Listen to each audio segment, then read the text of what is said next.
Hey everybody, so here's another out-of-box review. This time we're going World War II with the B-25j Mitchell. This is from Revell, about 25 bucks or so, skill level 2, 1/48 scale.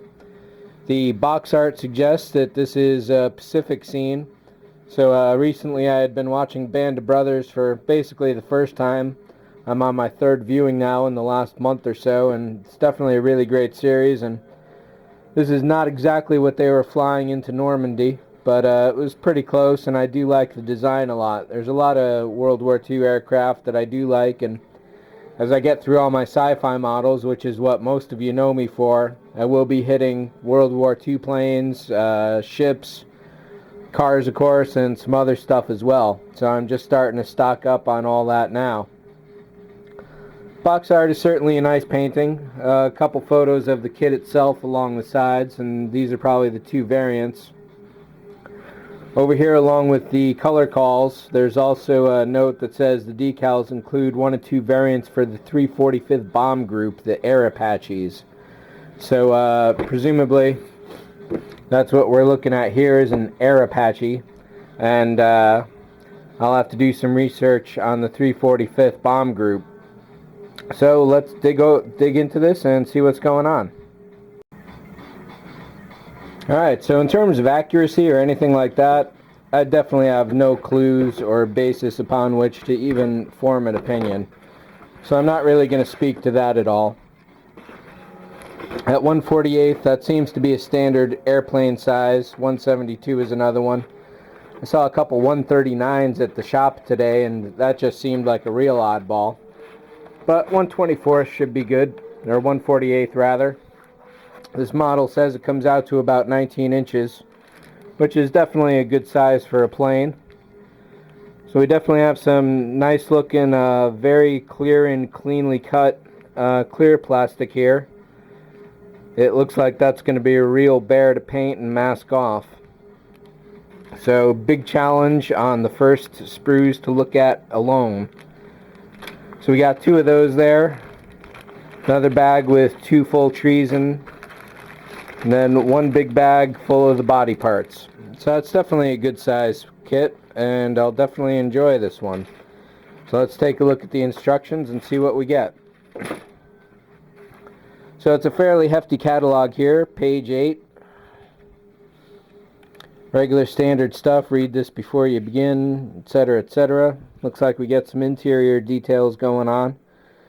So I was thinking about putting some lights in this, some flight markers, and possibly a little red LED in the cockpit. We'll see about that. If this actually has an interior, then maybe it will be worth it.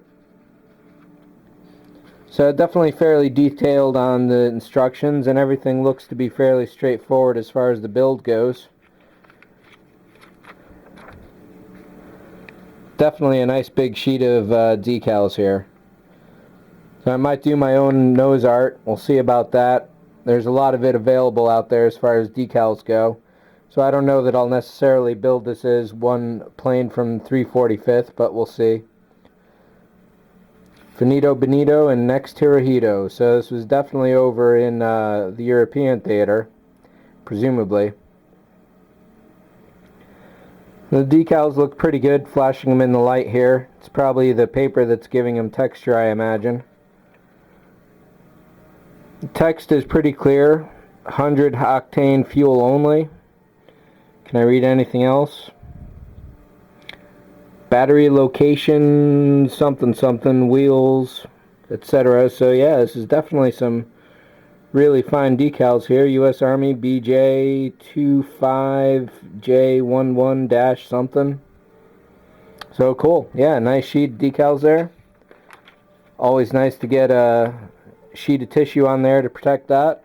Back to the instructions. So everything's looking pretty straightforward. I don't know if I'd be able to throw a motor in those engines there for the propeller, but that would be a pretty cool idea, I think. Yeah, masking the canopy off is going to be a bear, definitely. One big sheet for the decals, and that's definitely some big decals going on there, that's for sure. I can't quite see in the viewfinder if that's focusing or not. Sorry about that. So let me pull some of these bags apart and we'll see what the actual trees look like. And definitely a lot of parts. This is a 27 by 22 sheet of paper and it fills it up completely. I won't be opening the plastic on those clear parts there just because these are delicate and I don't want them to scratch. So let me switch over to the macro focus and we'll get some really good close-ups going on. Definitely some fine engraving in all these parts here. I'm sure these engines here are not really accurate though as far as all that goes. Definitely some nice little details, but there will be some extra work needed there. Of the little bit of military research I've been doing, I've heard that tires are often the most biggest complaint as far as the tread goes, and the tread on these is definitely not so great, and there will be a huge seam down the edges when they're glued together. This tire is even flat on this side. We'll find out. Oh, that one's, yeah, so they all got one flat side. I guess that's so it can rest on the ground evenly. We got 3 crew members here. Not doing a whole lot, so I guess they're more just walking around the plane checking it out.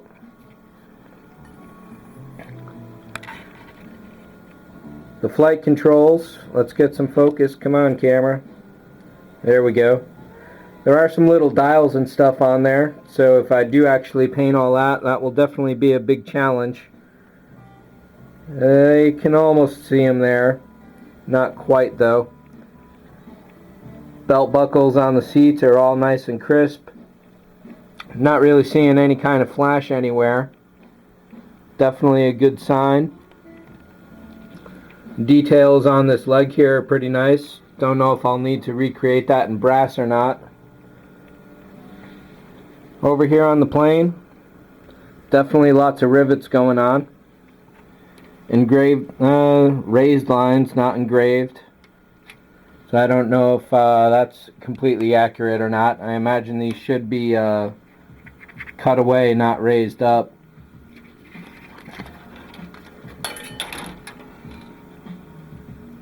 Some of the plastic looks like it might have been pulled from the cast too quickly. But overall, the detail on some of this is definitely nice. It's not the sort of thing you see on a sci-fi kit ever. So it's good to see it here.